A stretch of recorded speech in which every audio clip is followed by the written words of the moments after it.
man, I get so excited to surf JB when I see this footage. I Oh haven't my surfed God, JB it in a looks while. so good. Just looks so freaking good. I mean, perfect canvas.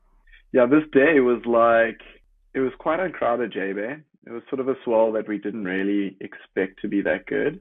Mhm. And then my friend and I were like, let's go up the coast. Let's just I've got my family home in JB. Let's just try our luck.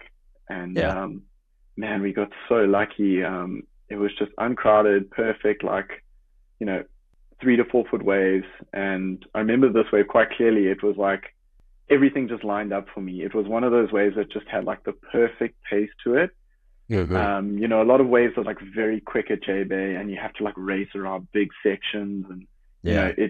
it just was from start to finish. It had the most perfect pace, and I was able to just like go from one bottom turn to the next, and then into each maneuver, and it was just everything linked up so nicely, and I was just like, wow, this is going to be cool with the footage.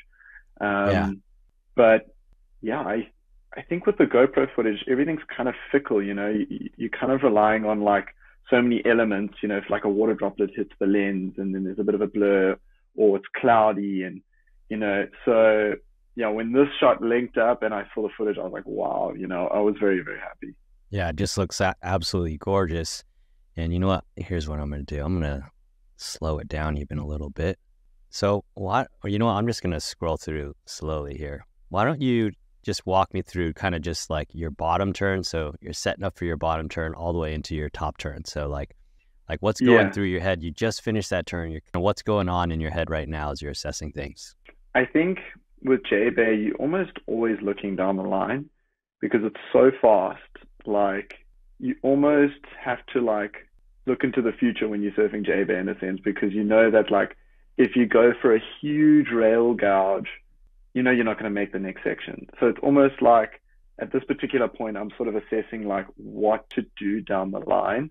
Like, do I sort of go for a maneuver where it's like either a speed carve, or maybe like a float the section, or it's slow enough to actually like bring it all the way around. um those sections are kind of rare. It's kind of hard to find a section where you can just absolutely lay it back into the white water. But like I said, this wave sort of allowed it. So at this particular point, obviously, I'm looking down the line, I'm assessing the speed of the wave, and I'm sort of like trying to predetermine what maneuver I can do to allow me to get to the next section. Yeah. Okay. And then you're going for your bottom turn. Yeah, going for my bottom turn here. Yeah. And I think the thing to note here, for people that are listening on is just like how low you get, right? Your forearm is Yeah, basically gliding along the surface of the water, right? And yeah, you're just getting so low, and you're still looking down the line, and you're it looks like you're probably going to be going into just kind of that slingshot right back up to the top of the wave. I don't know if there's anything more you would add there. yeah. I think sort of how I've been taught to do my bottom turns is like sort of using that arm as like a pivot point. So you put it in the face, and then that's the point at which you turn and swivel off that arm, and then you're looking out to the section as to where you want to go.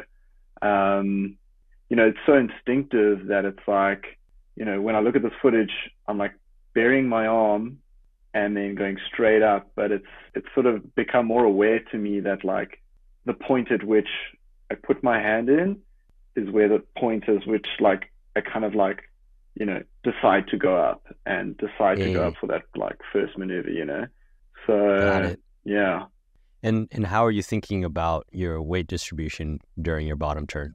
I mean, my weight distribution, Or is it just like intuitive at this point? You don't even think about it probably. to be honest, it's so hard to recall these things. Like Yeah. Right. it's so ingrained in like your intuition at this point. One thing I was quite surprised when I looked at this footage, I was like, my foot is so far back on the board, Yeah. um, and generally my pad is like on the tail as far as it goes towards the leash plug. Yep.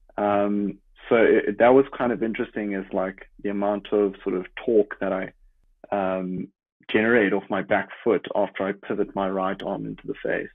Right. And does your foot normally land there, or are you saying that? It does. It definitely does. But I think with J-Bay, because there's like kind of a bit of push, I tend to put my foot all the way back. Mhm. So when it comes to like giving a proper gouge, it's like, I don't know, in the best position to sort of like hold that inside rail. Yep. But yeah, I notice when like I'm going up for a barrel, my foot almost shifts forward just to like, Right. try and keep that speed and momentum on your front foot. Yep. But yeah, I mean, looking at this angle, it's so trippy and interesting. It is. Yeah, I love these shots. It's so okay. So you're going up. Yeah. So you'll see if you play it a little bit further. Okay, this was almost like a snap at this particular point. Yeah. So yeah, I mean, it's kind of cool. You can see like I hit it, and then like as I come out of it, I'm like already looking down the line as to what's going to happen next. Right. And you're just throwing this massive fan of spray, and I just the timing. You're right up on that lip. It's like the coping on a skateboard rail. And that's obviously what's. Oh, go ahead. Yeah, that's what when I saw the footage, that like was sort of one of the highlights, because generally when I do snaps with this mount on my back, it kind of like the water hits the lens and it becomes a bit fuzzy, but it was just so clear, and like it's just, I love that feeling of when you're coming off the bottom and you hit the lip, and it's almost like you've just hit the sweet spot and you're just sliding, and it just feels so good. And then all of a sudden it catches and you just like carry on going. And this was like one of those waves that or one of those sort of waves and forms that we were trying to get, that we sort of were able to shoot that. And I was very stoked with it. Yeah. And maybe let's break down kind of your decision-making process as well, right? So you've alluded to this already, but why did you choose to do a snap here as opposed to a different maneuver on this section?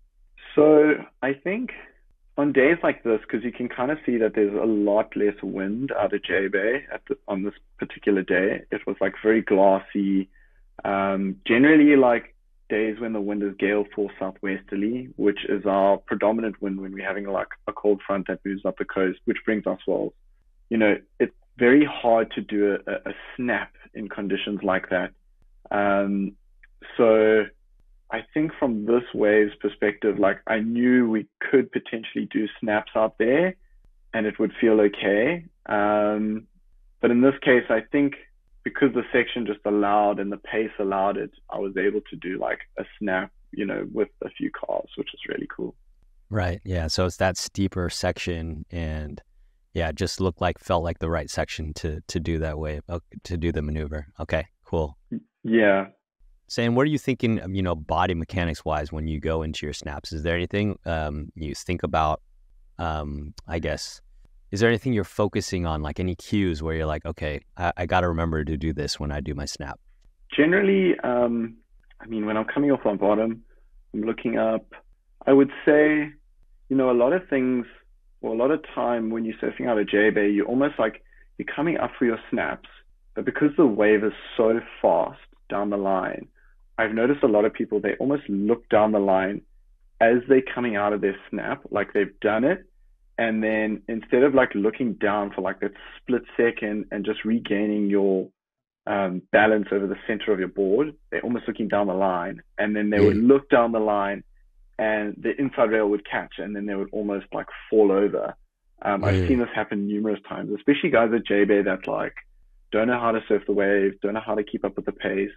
They tend to always look down the line, but there's almost like a split second when you're at the top, you've done your maneuver and you're looking down for a split second. And as you like gain that center of gravity again, that's when you look down the line again and then carry on going. So at this particular point, I think that's sort of something from a mechanical point of view, doing a snap out of J-Bay, that I would take into consideration.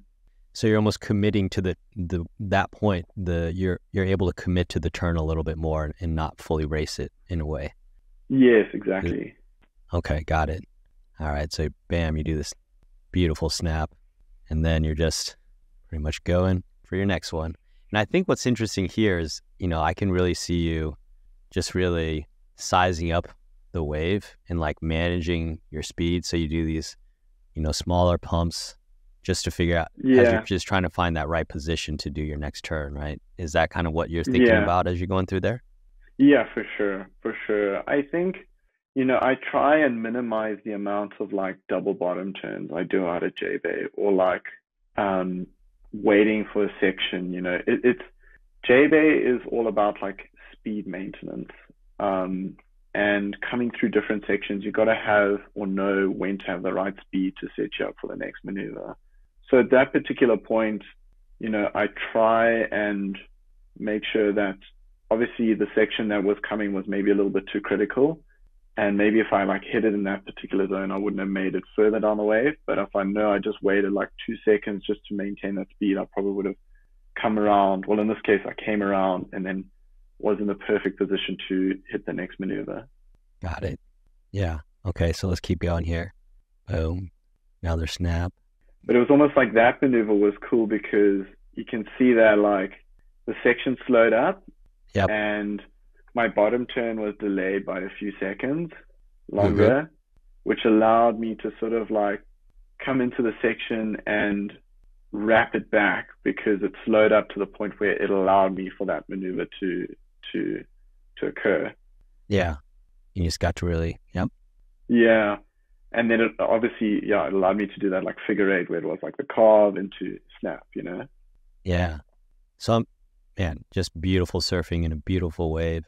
So I'm curious, like how has watching your own footage from this perspective, has it adjusted the way that you surf at all? Because a lot of times when you see footage of yourself, you're like, okay, I want to tweak this, I want to tweak that.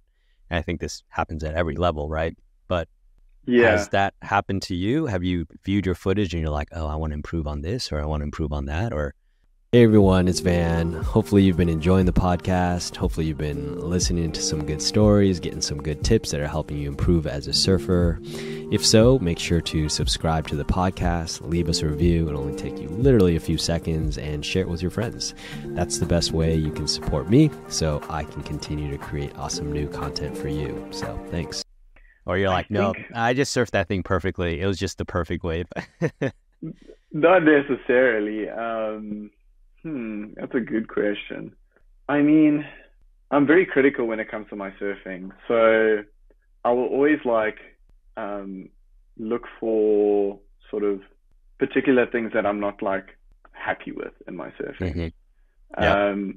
So in this case, I like to give credit to myself that this wave was surfed really nicely. But yes, I think definitely. in other cases where the footage was not necessarily as perfect as this, I probably would give myself some critique for sure.